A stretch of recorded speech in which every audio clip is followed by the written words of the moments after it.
We use words and languages in our everyday conversation, either at home, workplace, school, supermarket, and everywhere we go. But did we realize how effective our conversation towards other people? Let me tell you that there are 10 ways effective communication that we can apply in our daily life. The first one will be described by me, Daphne binti Ajis, with metric number 2013-71549. And the first one is being attentive. Being attentive is like paying attention on what other people said. For instance, if someone who is maybe like your relative or maybe like your colleagues approaching us and try to say something, maybe like sharing their feelings or sharing their thoughts or informations, we need to listen attentively as well as look on what they try to say towards us and the main key point they try to explain towards us. For the next part will be described by my team member. Thank you. My name is Ahmad Aslam bin Muhammad Abakar, and from program electronic system. The point is respect others. We have to respect others with think before we speak. We always to think before we speak because we can avoid someone being offended by our conversation. We also need to talk only what is necessary. This is because we don't waste other people's time and make them hate us. Secondly, be clear when we want something. We have to talk clear when we want something from others. We can make them comfortable to talk with us, and also have to show honesty and make them like to talk with us.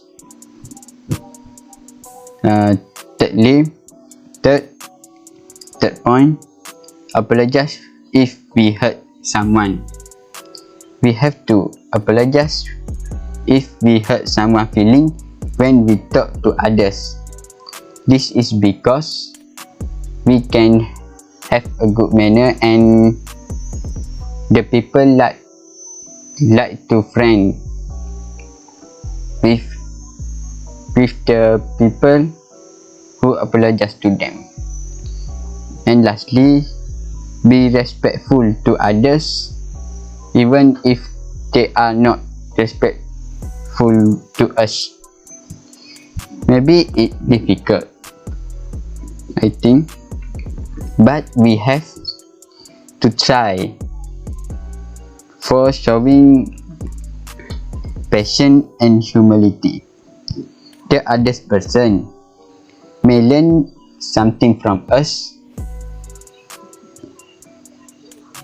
If the person is downright rude or mean, try to defend ourselves without seeking to his or her level. Assalamualaikum. My name is Cik Muhammad Amir Irsyad bin Cik Amran. I am from Electronic System Program. My metric number is 2013-71548. In this video, I will continue to cover the element of effective communication. The element is kindness. Kindness is something that difficult for us to explain or to express in words, but we can act out or we can state the example of kindness. The example of kindness is we help our friends to finishing their homework, we teach them, we help them to solve their problem. What they don't understand, we can help them. That's the example of kindness. But if we think kindness is something we do, not we thought, here I will state the reason or how we need to apply kindness in our conversation. First, we need to look for the best idea for someone's point of view. What it means, which is when someone talk to us, we need to find the idea what we want to deliver for us. We should put ourselves at their place. For example, he tell us that his cat is not coming back home for a few days, so we know he is sad. But if we want to give generous positive feedback to him, we need to put ourselves in at their place. We need to imagine if that case happen to us, automatically can give the best, the good, the positive feedback for him. This is the good communication. Here we know that we need to apply kindness in our communication, because it is important for us to get the best communication. Best communication is when we can listen to him and we can get what he want to tell for us. My name is Ho Ju Xian. I am from Electronic System. Now, I would like to talk about courtesy in effective communication. The definition of courtesy is polite behavior and the showing of proper manners. Courtesy is very important in business communication to build strong relationship in the workplace. You can gain the trust of your employees and customers by showing them respect. Being courteous means that you have to take into consideration the feeling receiver as well as your own. It also shows that you are positive and your focus is on the audience. Besides that, courtesy promotes goodwill by showing concern for the receiver as well. And the goodwill comes with a feeling of confidence based on honesty and reliable service. So, you have to develop your attitude in communication.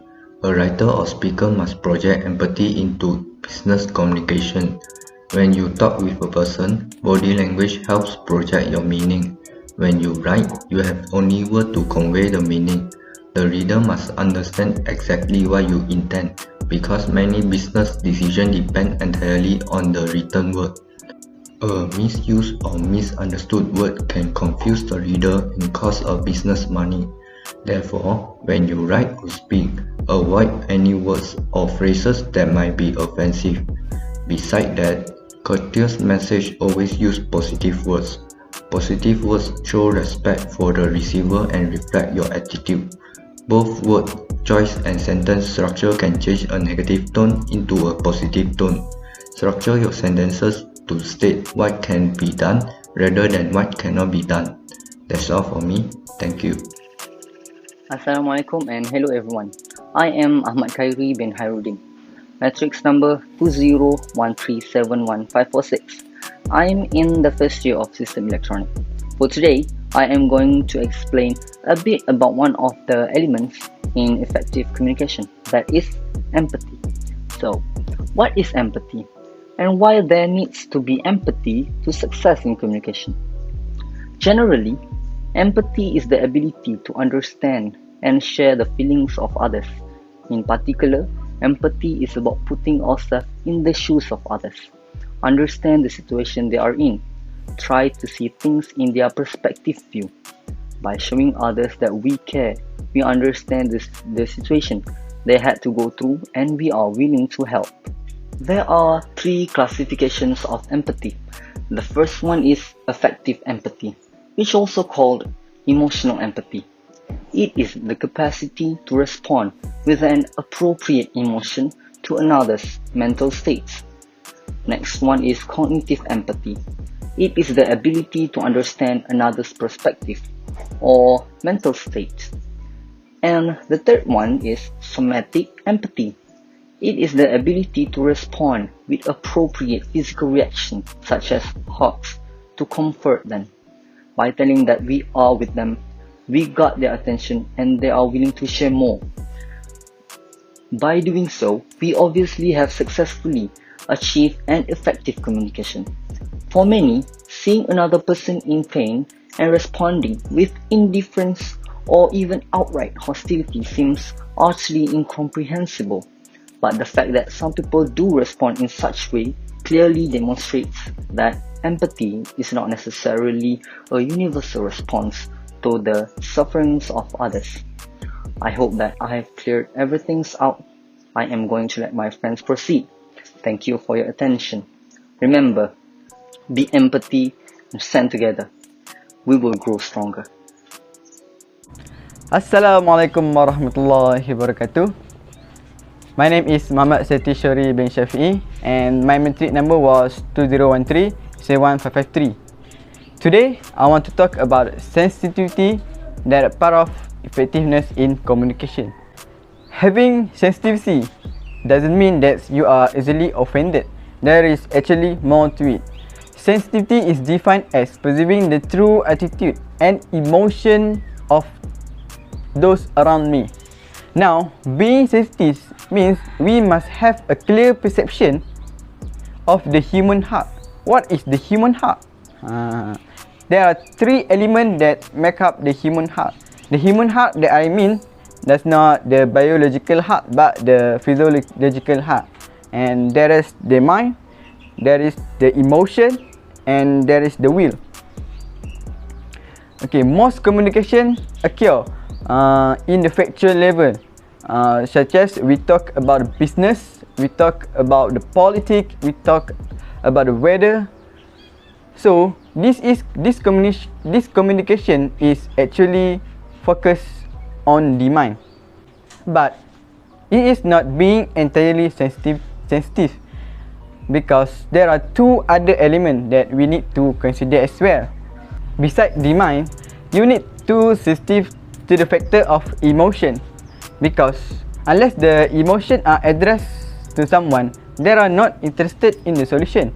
When the emotion are high, you need to give them opportunity to cool down first. You know, you will be very insensitive if you just keep drumming in on the solution. So be attentive to the body language and let they cool down and listen what they want to say without interjecting or interrupting. Quite interestingly, the other element that we can show our sensitivity is by exercising our will. That means your willingness and your determination to take the action. Because being sensitive to someone doesn't mean that you just communicate the fact with your mind. No, you're only sensitive with their emotion, but you need to exercise your will to take action. Your ability to walk the talk is also part of your effort in reaching out and in communicating effectively with someone. So, as you can see, there are three factors that there are to achieve the sensitivity in communication, which is the factor number one is you communicate with your mind, and next you communicate with emotion by understanding their feeling and understanding their body language, and lastly you must need to exercising your will or your ability to walk the talk. So we can conclude the sensitivity is part of effectiveness in communication. Okay, that's all for me. Thank you. Hi and Assalamualaikum. My name is Fatima Kamarina binti Zulkifli. My metric number is 2013-71550. Okay, my point is ask dan command, which is mean simply getting the permissions of others to help us instead of command them. In the workplace, you have to count on other people to help you get things done. This is a known truth, and anyone who's ever worked in a company or organization will confirm this fact, which is why I am constantly astonished to see people sabotage themselves by saying and doing things that reduce the likelihood of others helping them. Here's one common self-sabotage: commanding or ordering people to do things instead of asking. Just the other day, I watched a manager says to his assistant, "Casey, have that report on my desk by 2:30 this afternoon." And he sailed past her desk, went directly to his office and got on the phone. No doubt, Casey did exactly what he told her to. But could it have really hurt him to ask instead of command? What if he said, "Casey, can you have that report on my desk by 2:30 this afternoon?" And then wait for a few seconds to get Casey's concurrence. Do you think just perhaps that the second approach might have accomplished his goal and made Casey feel good about what he was being asked to do? Don't underestimate the power of words. Even this slight change in choice of words can make a huge difference in how people respond to and act on what you say to them. Assalamualaikum and hi, my name is Ibn Ashad bin Muhammad Yusof. I'm from Electronic System Program. My metric number is 2013731144. We have a given task to choose, which is the theme we choose is effective communication. There are a few subtopics in this theme, but for today I would like to share about the one that I choose, which is honest. For those who don't know what is honest in communication, honesty in communication means that in writing and speech and other non-verbal communication, you are straightforward in expressing the truth without misleading. Why is honesty is important in communication? Apart from being anything else, being clear, open and honest gives the impression of authenticity and integrity, essential foundation for true collaboration. Open and honest communication leads more quickly to a mutual understanding and respect for a difference in views, interests and needs. Not only that, but honesty in communication also leads to a fulfilling free life. Honesty is not just about telling the truth, it is also about being real with yourself and others, about who you are, what you want and what you need. Honesty also sharpens our perception and allows us to observe everything around us with clarity. There are 3 golden rules for honest communication. The first one is be open and honest. For example, open and honest in communication helps to foster inclusion within your team and make the employee feel like they belong. Secondly is give up your need to be right. And lastly is listen with your heart and with your ears. In conclusion, honest is a very important thing and attitude in our daily life, not only in communication but also in everything we do in our daily routine, just like this quote from Tony H about honest communication, which state that honest communication is the best foundation for any relationship. But remember, at the end of the day, it's not what you say or what you do, but how you make people feel that matter the most. After all this point I already shared, I hope you understand the importance of honest in communication.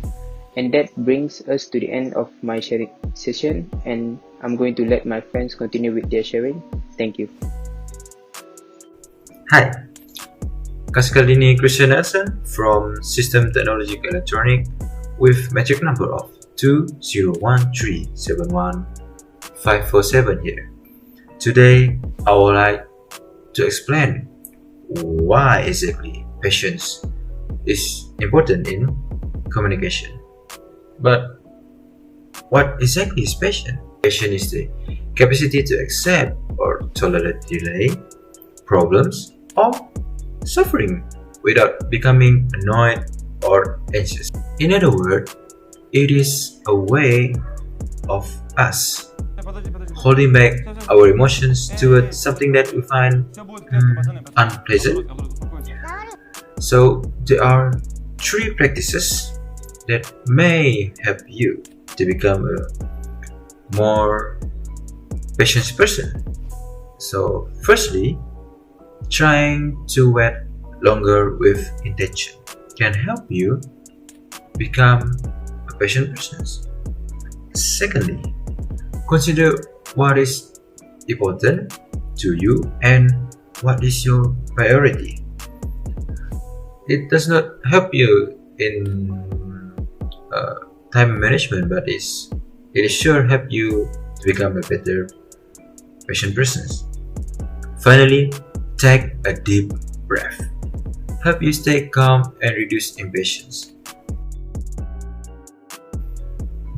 Towards Havertz. Kimmich's there. Oh, and it's gone in. It's another own goal. And this time it goes in off Guerrero. But the patience has a lot of benefits, and I selected 3 to share with you. Okay, so benefit number 1, patience can help you to achieve your goal. Not everything is easy. Sometimes it doesn't work your way, so patience played a very important role in order for you to achieve your goal. Second, patience can make you more professional, I may say. Even if something annoys you, you can react better by controlling your emotions.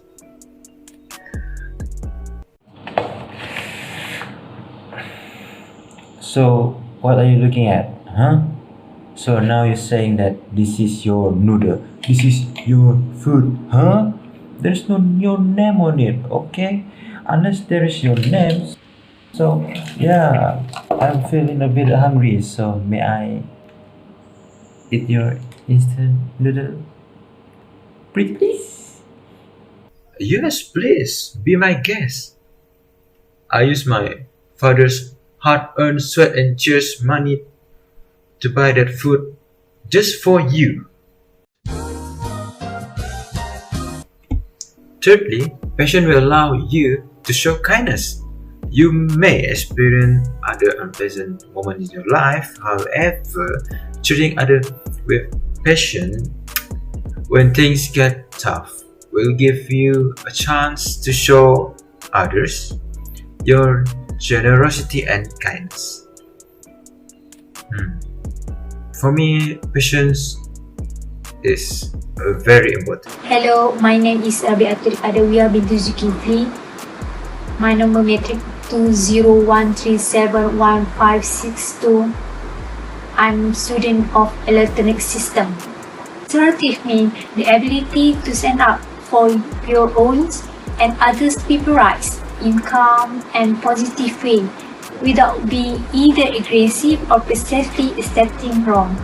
There are 6 techniques for assertive in communication. First is behavior rehearsal. It means use an I statement, as it is to help you dissipate any emotion associated with an experience and allow you to accurately identify the behavior you want to confront, such as, for example, I feel sad when you say I can't play. Second is repetition assertion, or you can call it the broken record. It means use calm repetition and say what you want to say and focus on the issue. For example, okay, would you like to take this brochure and think about it? Third is forgive, which is mean acknowledge the criticism and agree that there may be some truth in what they say, but remains the charge of your choice of action. For example, I agree that there will be some time that I don't answer your question. Fourth is a negative inquiry. It means listen to the critical comment, clarify your understanding about those criticism, and use the information as it will helpful, or ignore the information as it is manipulative. For example, so do you believe that I'm not interested, or so do you think I'm not interested? Fifth is negative assertion, which is accept your mistake or fault, but not apologize. Instead, attentively and sympathetically agree with hostile criticism of your negative qualities. For example, yes, you're right. I don't always listen closely to what you say. Sixth is workable compromise. Always bargain for your point unless the compromise affect your personal feeling or self-respect. However, don't compromise it if it involves your self-worth or self-respect. For example, I understand that you have need to talk, but I need to finish what I'm doing. So let's meeting about in half an hour.